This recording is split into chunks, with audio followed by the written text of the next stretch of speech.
Hi, well once again I'm at the Weald and Downland Museum with the Bodgers, and I'm taking a look around early in the morning at some of these buildings. And here we have the house that used to be at Walderton. Lovely flint and thatched building. We'll take a look around, have a look inside as well. Flint and brick exterior dates from the early mid-17th century. But inside are the remains of a medieval timber-framed building with an open hall.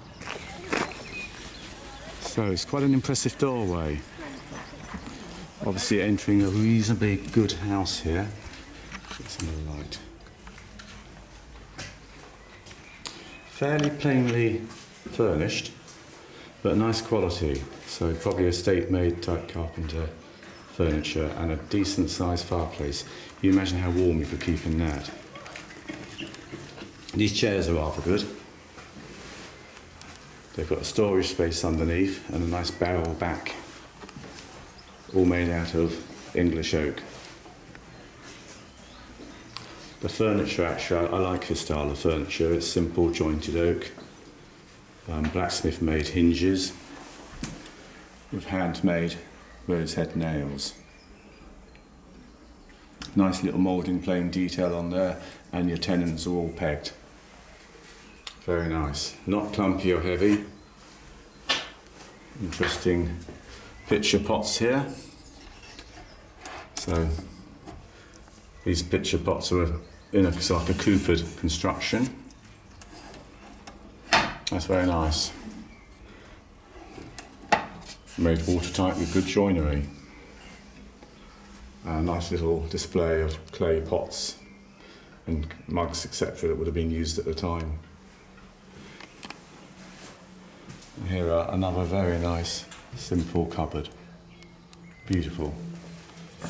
Easily do that with a moulding plane, a little bit of pegged joinery, showing off the oak with its radials there. Really nice. The courtesan on the edge. Lovely. Really like that.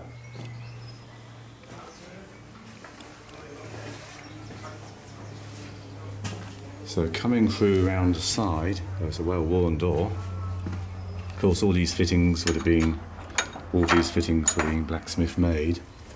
As we come through, wow. So you've got a flint construction to the wall, and obviously a thatch roof. And look at that lovely joinery up there. There's a lath and plaster on the ceiling.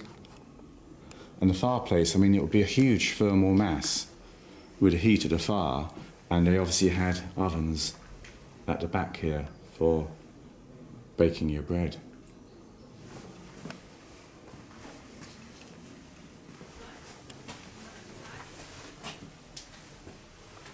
So there's a little bit of information here about the house and the structural changes that it went through. And you can see with that roof, and it says here about the soot blackened timbers. So the roof structure of the building probably dated from the 15th century. At that time, they belonged to a completely different timber frame structure.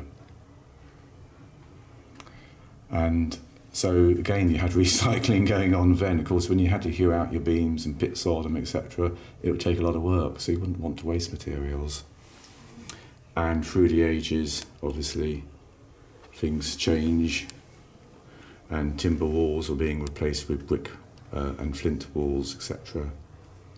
So the house changes its character over time. They've obviously managed to do a bit of research on the history here. So they've been able to track back the history of this house more than 350 years. In 1614, it was held by John Catchlove, and that's the lease, and it comprised a house garden and orchard. But it's not clear at that time whether the house was timber or brick and flint.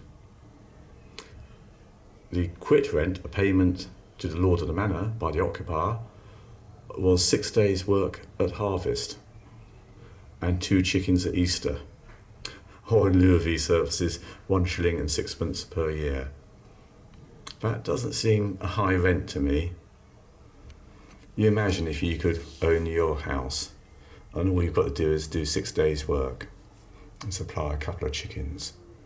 So in later years the house was actually split into 2 sort of halves for a family, and part of it became a smithy.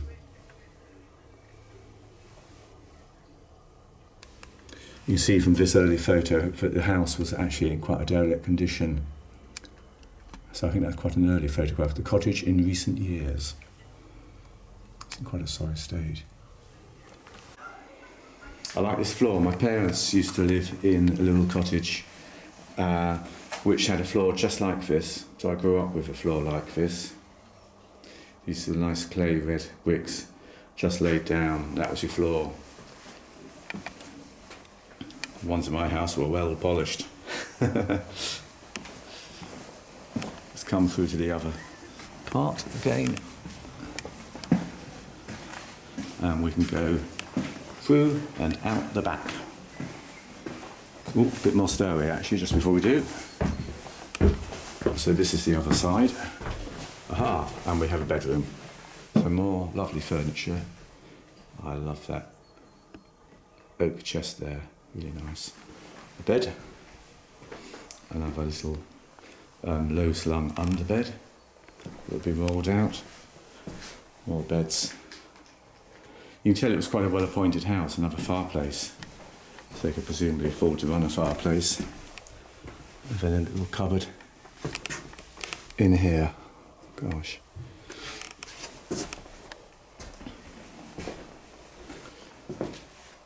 So presumably at least 5 people sleeping in here, and that's assuming people weren't sleeping top to tail in the beds. There might have been. Look at the hinges, really crude. Blacksmith made, but quite functional. Let's come around the other side. What's it like the other side? Ah yes, one of these straps. Very nice. One more of these wooden latches. Right, outside.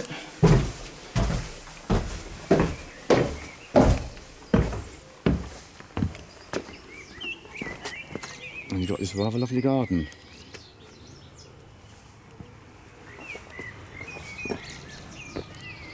So quite a good size. You could probably feed a family off of this because it's certainly equivalent to 1 allotment, if not 2.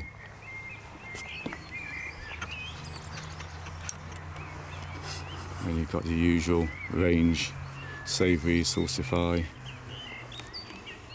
cardoon. Quite a few herbs being grown: lavender, sage, rosemary, etc.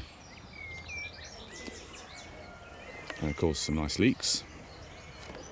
And you get a lovely view of the cottage from up the garden here. Nicely dressed, you know, flint walls and that, and lovely thatching.